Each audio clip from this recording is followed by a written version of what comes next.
RMC, Bourdin Direct, Charles Magnien, Mathieu Béliard. Jeudi 18 février, l'info sur RMC. Bienvenue sur RMC, 5h01 déjà. Chloé Cambreling est avec nous pour le journal. Bonjour Chloé. Bonjour Mathieu. A-t-il continué à avoir des gestes déplacés? L'Église l'a-t-elle protégé? Ces questions hantent les parents d'enfants qui ont croisé la route d'un prêtre lyonnais. Certains témoignent ce matin sur RMC. C'est une affaire enfouie depuis des années et qui n'en finit pas de monter. On vous en avait parlé sur RMC. Un prêtre lyonnais accusé d'avoir abusé de plusieurs scouts qu'il encadrait dans le Rhône entre 1970 et 1991. Il s'appelle Bernard Prénat. Il a été mis en examen fin janvier. Tout est parti de la création d'une association de victimes, La Parole Libérée. Depuis, les témoignages se multiplient et une question demeure. Le curé a-t-il cessé ses agissements après avoir été muté au début des années 90? Certains en doutent sérieusement. Gisèle est la mère d'une fille qui a suivi des cours de catéchisme avec le père Prénat à Cours-la-Ville, près de Roanne. C'était en 2003. Je récupère ma fille à la sortie de la retraite de communion. Elle m'a dit qu'ils étaient tous les enfants de la classe dans une grande pièce. Derrière un paravent se tenait le père Prénat. Il l'a pris sur les genoux et il l'a serré très fort contre lui. Elle m'a dit qu'il y avait certaines de ses camarades qui restaient derrière le paravent plus longtemps qu'elle. Il a forcément continué. Je pense que on en a parlé avec ma fille. Elle me dit, je pense que sur Cours-la-Ville, il y aura des personnes qui vont se reconnaître, qui vont se libérer de ce qu'ils ont subi par le père Prénat. Voilà, forcément, c'est pas possible qu'il se soit arrêté pendant sa période de Cours-la-Ville, ce serait trop facile. Témoignage RMC recueilli par Gwenaëlle Vindrestin. Le nom et la voix de cette maman ont été modifiés. L'autre grande question, c'est dans quelle mesure le prêtre a-t-il été couvert par sa hiérarchie? L'association La Parole Libérée doit déposer dans les tout prochains jours une plainte contre l'archevêque de Lyon, Philippe Barbarin. Plainte pour non-dénonciation de faits d'agression sexuelle. Le cardinal a en effet reconnu récemment dans le journal La Croix avoir été alerté en 2007-2008. On revient sur cette affaire dans quelques minutes, juste après ce journal. Jeudi 18 février, l'info sur RMC. Il est 7h01, Raphaël Duchemin est là. Pour les dernières informations, Raphaël, bonjour. Bonjour Jean-Jacques. Le diocèse de Lyon a-t-il couvert un prêtre pédophile en connaissance de cause? Une maman parle ce matin et dénonce sur RMC. C'est une maman en colère que vous allez entendre ce matin. Document RMC, son nom et sa voix ont été changés pour protéger son anonymat, celui de sa famille et surtout celui de sa fille. Car c'est elle qui a subi des gestes déplacés d'un prêtre, le père Prénat. C'était en 2003. Aujourd'hui, Gisèle en veut au diocèse de Lyon car il apparaît que dès les années 80, l'Église savait qu'il avait abusé d'enfants. Pour Gisèle, qui témoigne donc ce matin sur RMC, son histoire a probablement été vécue par d'autres. Je récupère ma fille. C'est pas possible qu'il se soit arrêté pendant sa période de Cours-la-Ville, ce serait trop facile. Et une association de victimes s'est constituée. Elle a déjà 50 témoignages. Elle va attaquer le diocèse de Lyon et le cardinal Barbarin pour non-dénonciation de crimes sexuels sur mineurs. Le prêtre, lui, a entre-temps été mis en examen pour des faits de pédophilie. RMC 7h32, bonjour à tous. C'est une affaire qui était enfouie depuis des années, mais qui n'en finit plus de monter. Un prêtre lyonnais accusé d'avoir abusé de plusieurs scouts qu'il encadrait dans le Rhône entre 1970 et 1991. On vous en a déjà parlé, il s'appelle Bernard Prénat. Il a été mis en examen fin janvier. Tout est parti de la création d'une association de victimes. Depuis, les témoignages se multiplient et une question demeure. Le prêtre a-t-il cessé ses agissements après avoir été muté près de Roanne au début des années 90? Certains en doutent sérieusement, à l'image de cette famille que vous avez rencontrée, Gwenaëlle Vindrestin, et qui témoigne anonymement.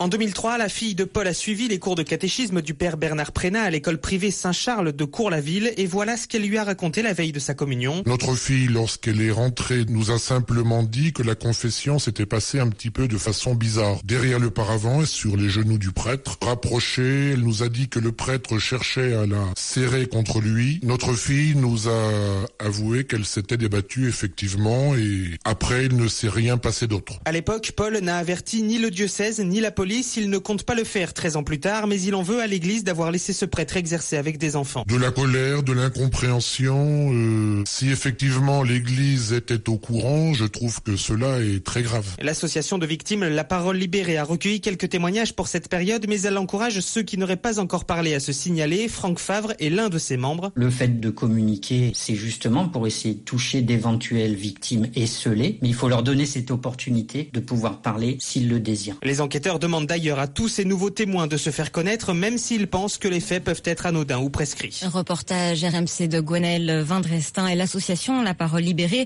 doit déposer dans les tout prochains jours une plainte contre l'archevêque de Lyon, Philippe Barbarin. Le cardinal a en effet reconnu récemment avoir été alerté en 2007-2008. Bertrand Virieux de l'association La Parole Libérée, l'invité de Jean-Jacques Bourdin après le journal de 8h sur RMC.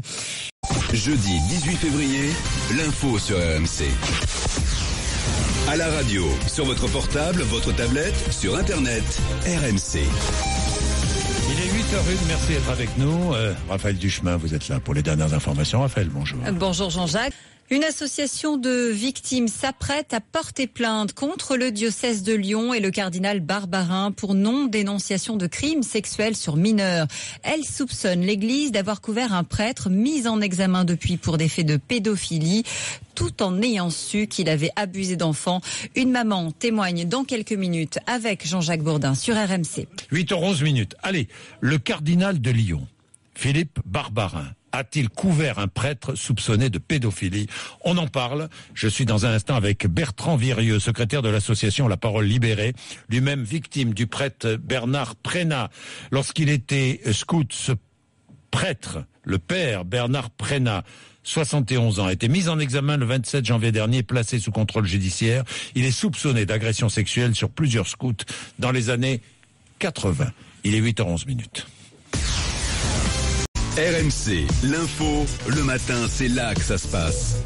C'est là que ça se passe, il est 8h12. Bertrand Virieux, bonjour. Bonjour. Merci d'être avec nous. Vous êtes secrétaire de l'association La Parole Libérée, vous-même victime du père Bernard Prénat lorsque vous étiez scout. Le père Bernard Prénat. Vous m'arrêtez si je dis des bêtises. 71 ans aujourd'hui, a été mis en examen le 27 janvier dernier et placé sous contrôle judiciaire. Il est soupçonné d'agression sexuelle sur plusieurs scouts dans les années 80. L'avocat du père Prénat a expliqué que les faits étaient connus par les autorités ecclésiastiques depuis 1991. Je dis bien depuis 1991. Est-ce que ça veut dire que les autorités, et notamment le cardinal de Lyon, Philippe Barbarin, a couvert un prêtre soupçonné de pédophilie, Bertrand Virieux? Ce qui est certain, c'est qu'on s'interroge là-dessus. On a beaucoup d'éléments qui tendent à le montrer. De façon ininterrompue depuis 1991, en tout cas, ce prêtre a sévi, entre guillemets, en tant que aumônier dans plein d'endroits dans la Loire, auprès d'enfants qui ont l'âge que nous avions à l'époque. Ça, c'est certain.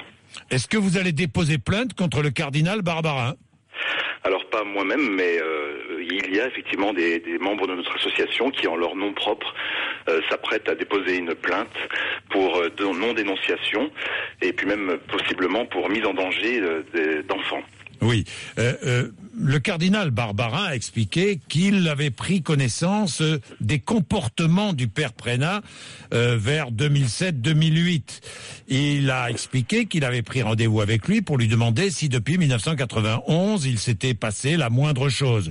Lui m'a alors assuré, c'est ce que dit le cardinal Barbarin, absolument rien. J'ai été complètement ébouillanté par cette affaire. Oui, mais ce matin nous allons écouter le témoignage de Gisèle. Gisèle est la mère d'une petite fille qui a suivi les cours de catéchisme avec ce prêtre, le père Prénat, à Cours-la-Ville. C'était en 2003 et vous allez l'entendre, le prêtre avait encore des gestes déplacés sur les enfants. Écoutez le témoignage. Je récupère ma fille à la sortie de la retraite de communion. Je pense qu'elle avait à peu près 10 ans, entre 10 et 11 ans. Elle m'a dit qu'ils étaient tous les enfants de la classe dans une grande pièce. Derrière un paravent se tenait le père Prénat. Et lorsque ça a été le tour de ma fille, elle s'est avancée, il l'a prise sur les genoux et il l'a serrée très fort contre lui. Et là, à ce moment-là, elle a eu une réaction assez violente parce que nous, à la maison, nous en avions souvent parlé en expliquant aux enfants que personne ne devait et les toucher et les approcher. Donc elle s'est sauvée et voilà, elle était très très en colère, ne voulait plus faire sa communion et ne voulait certainement plus approcher ce prêtre. Elle m'a dit que il y avait certaines de ses camarades qui restaient derrière le paravent plus longtemps qu'elle. Il a forcément continué. Je pense que on en a parlé avec ma fille. Elle me dit, je pense que sur Cours-la-Ville, il y aura des personnes qui vont se reconnaître, qui vont se libérer de ce qu'ils ont subi par le père Prénat. Voilà, forcément, c'est pas possible qu'il se soit arrêté pendant sa période de Cours-la-Ville. Ce serait trop facile. Déplacer un problème et le mettre dans une campagne plus profonde que dans un beau quartier de Lyon en se disant il va peut-être s'arrêter ou je comprends absolument pas. On dit à un enfant qu'il faut pas mentir. L'Église leur dit qu'il faut pas mentir, ils les confessent de leurs mensonges et eux-mêmes en racontent. Donc il va falloir quand même qu'ils se justifient. Oui, Bertrand Virieux, vous entendez ce témoignage ? Bien sûr, j'entends, oui. Et quelle réaction avez-vous ?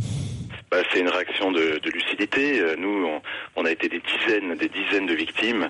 On s'est dit qu'évidemment, hélas, un prédateur laissé en liberté, sans aucun traitement, sans aucun suivi, manifestement ne pouvait que recommencer. C'est un petit peu comme finalement quelqu'un qui aurait des allumettes en main, qui aurait été déjà convaincu d'avoir mis le feu et qui se retrouverait face à une énorme forêt en plein mois d'août, en plein Mistral, et à qui on dise il faut faire attention, mais on vous surveille, tout est bien allé. Voilà, c'est ça le problème. Oui, parce que de 1991, avant 1991, maintenant les plaintes s'accumulent. On découvre son comportement. Lui-même, vous avez été victime du père Prénat. Mais de 1991 à 2005, il a continué à être en contact avec des enfants. Oui, et en fait, on ne le savait pas. C'est-à-dire que beaucoup de gens nous disent « Mais pourquoi est-ce que vous mettez autant de temps à réagir ? Pourquoi est-ce que vous parlez maintenant ?» Nous, on nous a assuré à l'époque qu'il avait été mis définitivement hors de présence d'enfants. Et ceci n'a duré que 6 mois. En fait, il a été réaffecté dans les paroisses auprès d'enfants au bout de 6 mois, en 1991 jusqu'en 2015. C'est ça tout le problème. Oui, tout le problème. Et là, la hiérarchie de l'Église n'a rien dit, n'a rien fait, n'a rien décidé. Exactement. Et au détriment des enfants, au détriment de futures victimes, et c'est absolument criminel. Il y a de nouvelles plaintes justement sur des actes commis. On vient d'entendre le témoignage de cette jeune femme. Est-ce qu'il y a de nouvelles plaintes sur des actes commis depuis 1991 par ce prêtre ? Alors justement, notre association La Parole Libérée sert à ça. Nous, en fait, nous ne sommes pas la justice, nous ne sommes pas la police, mais maintenant qu'il y a eu une mise en examen, il y a des moyens d'investigation qui vont enfin pouvoir être à la hauteur. Et je ne peux pas vous dire à ce jour qu'il y a des plaintes, mais c'est vrai qu'enfin, les enfants pourront pouvoir être interrogés directement sur place. Donc je pense que la parole va vraiment se libérer. Oui, et on demande maintenant au cardinal de Lyon, Philippe Barbarin, de s'expliquer.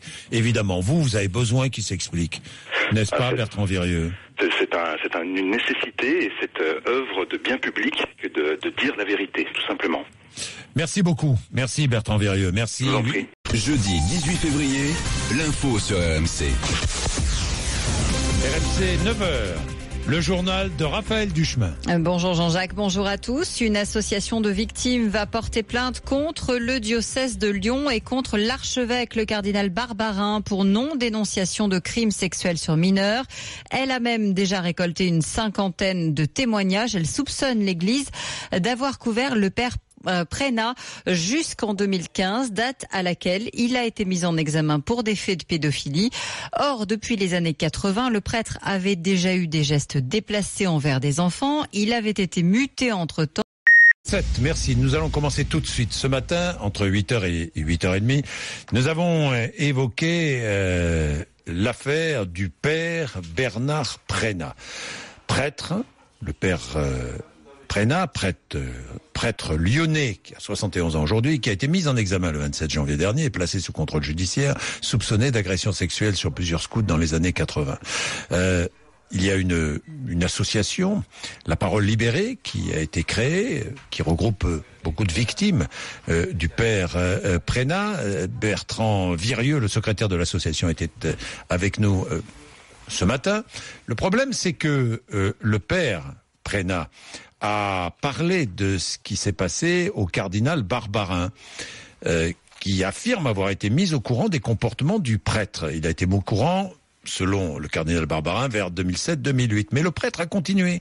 Ensuite, je ne sais pas s'il a continué à agresser sexuellement, mais il a continué à exercer, dans tous les cas. Et ça a provoqué de nouveaux témoignages sur le comportement de ce prêtre. Bien. Alors, question, est-ce que le cardinal a couvert un prêtre soupçonné de pédophilie ? Je sais, et ce matin c'était l'annonce du secrétaire de l'association La Parole Libérée, que des victimes déposeront plainte. Et parmi les victimes, les premières victimes de ce prêtre, Vincent, qui est aujourd'hui psychothérapeute dans le Rhône. Bonjour Vincent. Bonjour Jean-Jacques. Vous avez été victime du prêtre, le père Bernard ? Eh oui, j'ai été victime, donc j'avais 9 ans. 9-10 ans, à Saint-Luc. Alors, c'est beaucoup d'émotions tout ça. Hein. Oui, ça j'imagine. Vous avez 44 ans aujourd'hui, et vous êtes psychothérapeute en plus. Donc, voilà, je viens de me reconvertir. J'étais informaticien, parce que l'informatique, c'est un univers où on peut tout contrôler, et c'est très pratique quand on en a besoin, justement.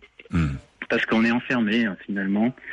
Quand on est petit garçon et qu'on nous dit on a un secret. Alors le père Bernard disait c'est notre secret, mon petit loup, parce qu'on était des loups. Les troupes s'appelaient les loups.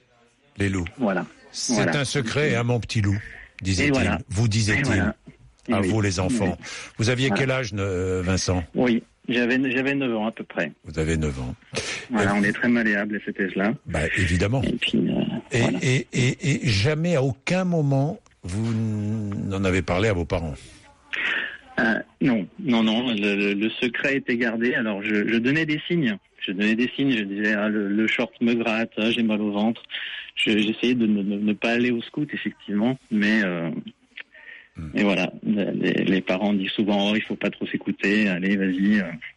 Et donc, ils m'emmenaient, et puis... les parents ne pouvaient pas se douter aussi, Vincent. Oui, les choses se répétaient, bien sûr. C'était voilà. C'était un cycle, et puis il m'était, je pense, un peu en insécurité, parce que c'était très militaire, il y avait beaucoup de monde. Et c'est rapidement, je pouvais être mal à l'aise, et du coup, il avait envie de consoler, donc il m'emmenait, et puis il m'asseyait sur ses genoux, et il mettait des mains mal placées. Et lui et moi, il me faisait mettre... je sais pas si on peut tout Vincent, dire. Non, on va pas tout dire. Non, Vincent, on va pas tout dire. Dites-moi, en revanche, évidemment, à l'adolescence et ensuite, ça vous a accompagné. On se rappelle de temps en temps, il y a des souvenirs. De temps en temps, il y a des souvenirs pendant l'adolescence, on refoule. Voilà. Et puis un jour... un jour, ça revient, j'étais à l'armée. Oui. Un peu dans des situations similaires, finalement, dans mon sac de couchage. Je me dis, et là, je le note pour pas l'oublier. Oui. Et là-dessus, j'ai pu reconstruire, j'ai fait une psychothérapie, j'ai pu le dire à mes parents, j'ai rencontré le père Bernard. Une nouvelle fois, donc en 98, pour lui dire que c'était mon ennemi, que ce n'était pas mon ami comme il le suggérait tout le temps. Et voilà, donc c'était important de faire ça. Et puis j'ai pu refaire une psychothérapie par la suite pour améliorer la relation avec les parents, parce que finalement la relation est coupée avec les parents. À quel âge vos parents l'ont appris ? J'avais 25 ans à peu près. 25 ans. Donc dépression, thérapie, à l'âge de 25 ans, vous avez enfin parlé de tout à vos parents. Et quelle a été leur réaction ? Alors la réaction, sûrement de la colère. De ne pas avoir vu, mais aussi par rapport à l'Église. Alors pas l'Église en général, bien sûr, aux responsables. Mon père, très croyant, a contacté, a eu une lettre d'aveu du père Bernard, et disant que ça faisait plusieurs années qu'il n'était plus au contact. Et donc on vient de découvrir que c'est pas vrai. Oui, que c'est pas vrai, qu'il était encore en contact. Ça, c'est terrible. Vous faites partie de l'association La Parole Libérée ? Oui. Ah oui. Effectivement, j'ai vu l'émission à la télé, j'ai tout de suite contacté. Est-ce que, parce que je sais que certains membres de cette association des victimes ont décidé de déposer plainte contre le cardinal Barbarin qui aurait appris tout ça dans les années 2007-2008 sans rien trop dire, sans ne rien dire. Et oui, c'est ça qui est terrible. Oui. Donc c'est vraiment, moi j'ai deux objectifs, c'est vraiment ceux qui n'ont pas pu le dire puissent le dire maintenant parce que ils vont sûrement s'en rappeler. Oui. Et puis effectivement dire les responsables de l'Église, arrêtez ça quoi. Arrêtez de faire des choses comme ça. C'est juste pas possible. Ouais. Certains sont prêts à déposer plainte contre le cardinal Barbarin. Vous irez jusque-là ? Oui, moi je pense que je peux aller jusque-là. Je suis en discussion effectivement. Je peux aller jusque-là, bien sûr. Bien sûr. C'est pas admissible. C'est pas admissible tout ça. Aujourd'hui, vous êtes bien reconstruit, Vincent ? Oui, j'ai une famille. Vous avez une famille, tout va bien. De ce côté-là, tout va bien. Bon, merci beaucoup Vincent. Je vous laisse parce que je crois que vous avez certaines urgences. Bien, merci. Oui. Merci mon cher Vincent. RMC, Bourdin Direct, Charles Magnin, Mathieu Béliard. Jeudi 18 février, l'info sur RMC.